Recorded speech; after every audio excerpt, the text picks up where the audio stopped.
मौत का आई ड्रॉप। हे डियर, अगर आपको ये कहानी अच्छी लगे तो प्लीज़ कहानी को लाइक और सब्सक्राइब जरूर करिएगा। और हाँ, अगर कोई आपको कहानी अपनी पसंद की सुनी है तो प्लीज़ हमें कमेंट्स में उस कहानी का नाम जरूर बताएं। उत्तर प्रदेश में शिटौरा नाम का एक गांव था। गांव में आई फ्लू फैला हुआ था। बच्चे बूढ़े सभी चश्मा लगाकर घूम रहे थे। गांव में गोविंद नाम का एक आदमी था। गोविंद रोजाना सुबह साइकिल में नजदीकी शहर बरेली में काम करने जाता था।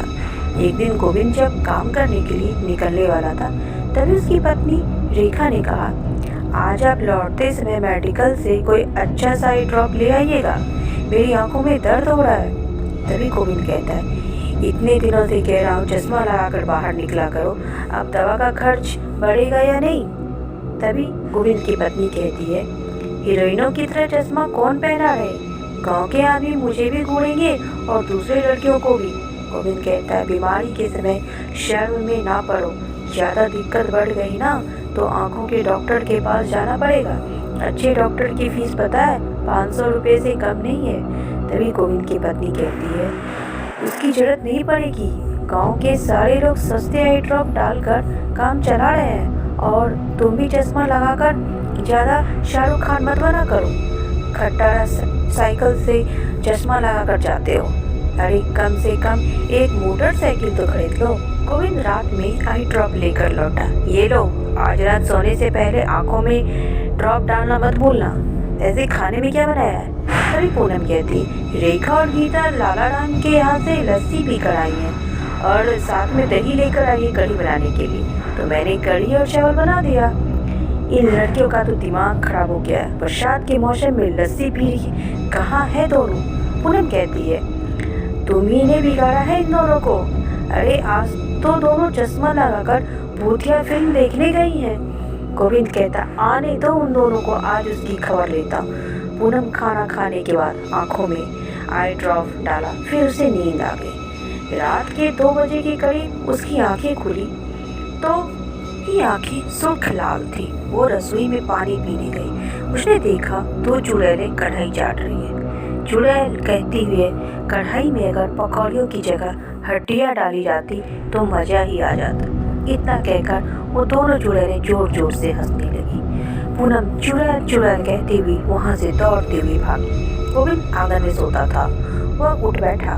गांव के लोग भी इकट्ठा हो गए। गोविंद पूनम से कहता है, क्या हुआ, क्या कोई परेशानी है? तभी पूनम कहती है, अरे रसोई में 2 चुड़ैलें बैठी कढ़ाई चाट रही है। गोविंद गांव के कुछ आदमियों के साथ अंदर गया। उन्होंने देखा रेखा और गीता कढ़ी और चावल खा रही है। गोविंद पूनम से कहता है, तुम भी फालतू में डर गई, ये तो गीता और रेखा हैं और अपने ही बच्चों को देखकर डर गई तू। तभी गीता कहती है, क्या हुआ पिताजी, इतने लोग हमें देखने क्यों आ गए? गोविंद कहता है, तुम्हारी मम्मी का दिमाग खराब हो गया है, इसीलिए। पूनम कहती है, गीता और रेखा तुम लोग घर कब आई? गीता कहती है, अभी 1 घंटे पहले, आप तो घोड़े बेचकर सो रही थी। पूनम को लगा कि उसे कोई वहम हो गया। अगले दिन गीता और रेखा स्कूल से लौटी तो उन्होंने अपनी माँ से कहा, मम्मी हमारी आंखों में भी दर्द हो रहा है। तभी पूनम कहती है, तुम्हारे पिताजी आई ड्रॉप लेकर आए हैं, उसे अपनी आंखों में डाल लेना। गीता और रेखा आंखों में आई ड्रॉप डालकर सो गई। गीता की माँ कहती है, सुनो, मैं अनारकली ताई के यहाँ जा रही हूँ, कहीं बाहर मत जाना और छत का दरवाजा मत खोलना। रेखा कहती है, हाँ हाँ जाओ। गीता और रेखा कुछ देर सोने का नाटक करती है, फिर अपनी माँ के जाते ही उठ बैठी। फिर रेखा गीता से कहती है, गीता मम्मी चली गई, चल मम्मी की नई वाली साड़ी और ब्लाउज पहनते हैं। रेखा और गीता को साड़ी पहनना और मेकअप करना बहुत पसंद था। उसकी माँ उन्हें डांटती थी और अपनी माँ के घर से जाते ही साड़ी पहनने के लिए कमरा खोला तो देखा अलमारी के पास एक चुड़ैल खड़ी है और वो कहती है, आ जाओ तुम दोनों मेरे पास, तुम्हारी गर्दन काटकर अपने सिर में लगाऊंगी और त्रिमुखी होकर अपनी सेल्फी लूंगी। वो जोर जोर से हंसने लगी। चुड़ैल ने अपनी गर्दन धड़ से अलग कर लिया और रेखा और गीता की तरफ उछाली। रेखा और गीता ने दरवाजा बंद कर लिया। चीखते चिल्लाते घर से भाग आई। घर से बाहर उन्हें अनारकली ताई मिली। रेखा उन्हें कहती है, ताई हमारे घर में चुड़ैलें हैं। उसने अपनी गर्दन तोड़कर हमारी तरफ फेंकी। तभी ताई कहती, चलो मेरे साथ। चुड़ैल तो मैं दिखती हूँ, मेरे पति मुझे चुड़ैल कहते हैं। अरे मेरे जैसी चुड़ैल के सामने कोई दूसरी चुड़ैल टिक नहीं सकती। चलो। रेखा और गीता ताई के साथ अंदर कमरे में गई तो उन्होंने देखा कि उसकी माँ वहाँ खड़ी है। तभी ताई कहती है, अरे ये तो तेरी माँ है, इससे डर गई। गीता कहती है, मम्मी आप यहाँ कब आई? गीता की माँ कहती है, मैं तुम दोनों की करतूतें देखना चाहती थी।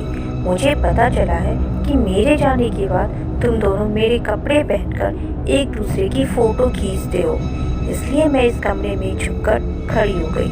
गीता कहती है, तो हम चुड़ैल क्यों दिखाई दी?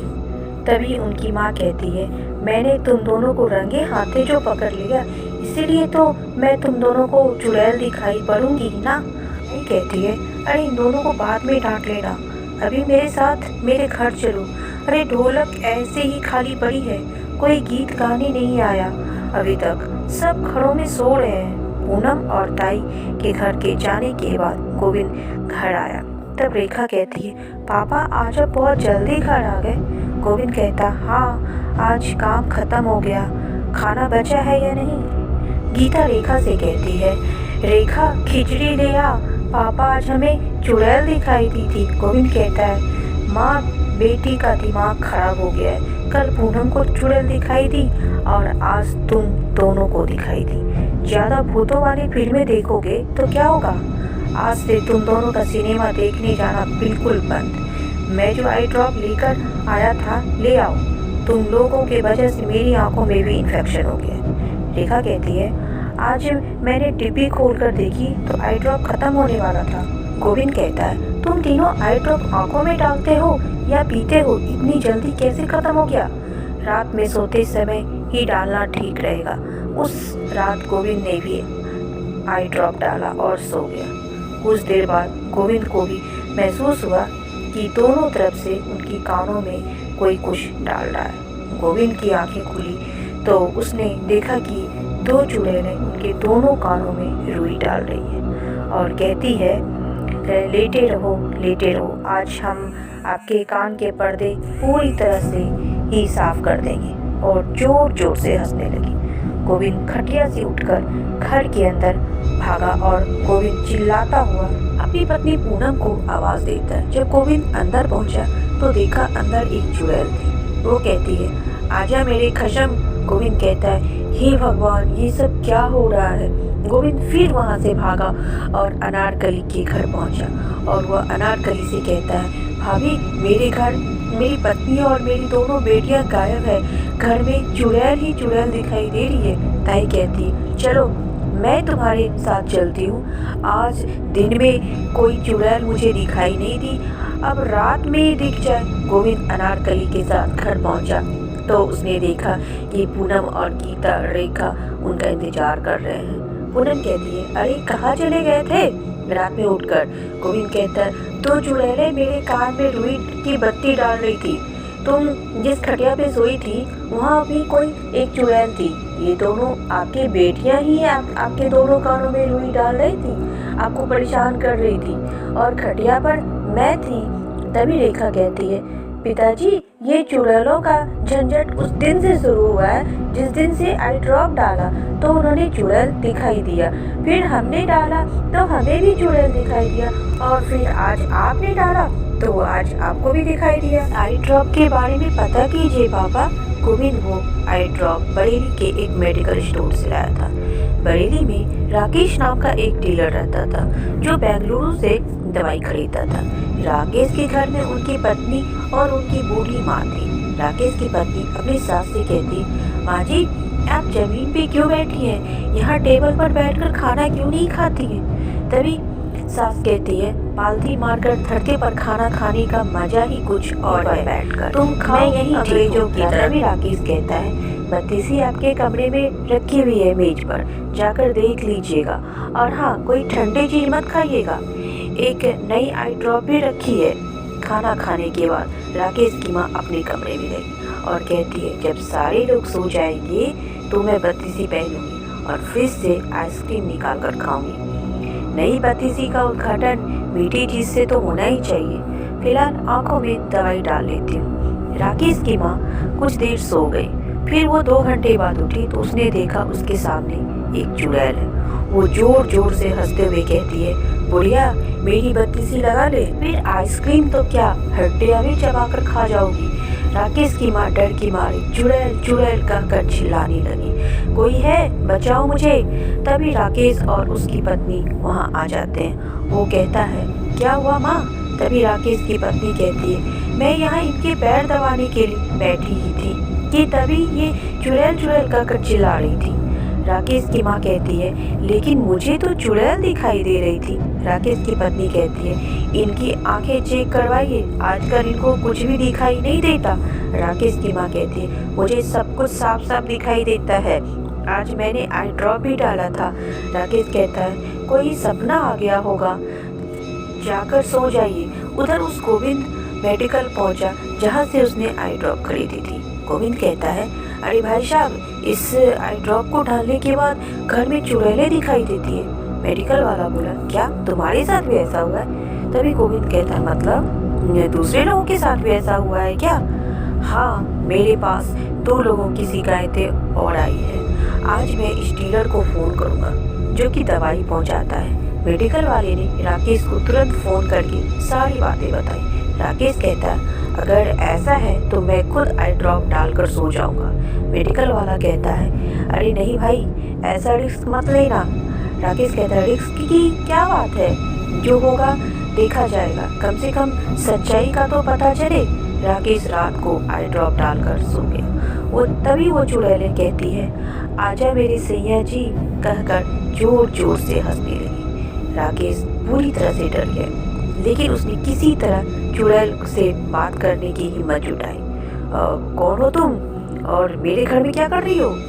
चुड़ैल एक आत्मा में बदल गई। वो कहती है, मेरा नाम कंचन है, तुम बेंगलुरु में जिस कंपनी से दवाई खरीदते हो उस कंपनी का मालिक नकली दवाई बेचता है और मुझे बचपन से आँखों में प्रॉब्लम थी।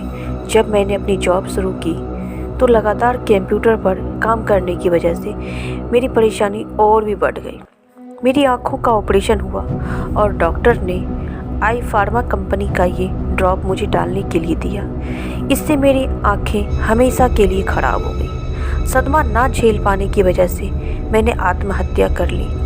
मैं बस आप लोगों से इतना ही कहना चाहती हूँ कि आई फार्मा कंपनी का मालिक को सज़ा दिलवाएं। उसने लाखों लोगों के साथ विश्वासघात किया है। आई फार्मा कंपनी का मालिक मुकेश अग्रवाल उस समय गोवा में ब्रिज पर आराम कर रहा था। वो मन ही मन कहता है, मैंने नकली दवा बेच कर 3 पीढ़ियों का बंदोबस्त कर लिया। तभी मुकेश को एक कॉल आया।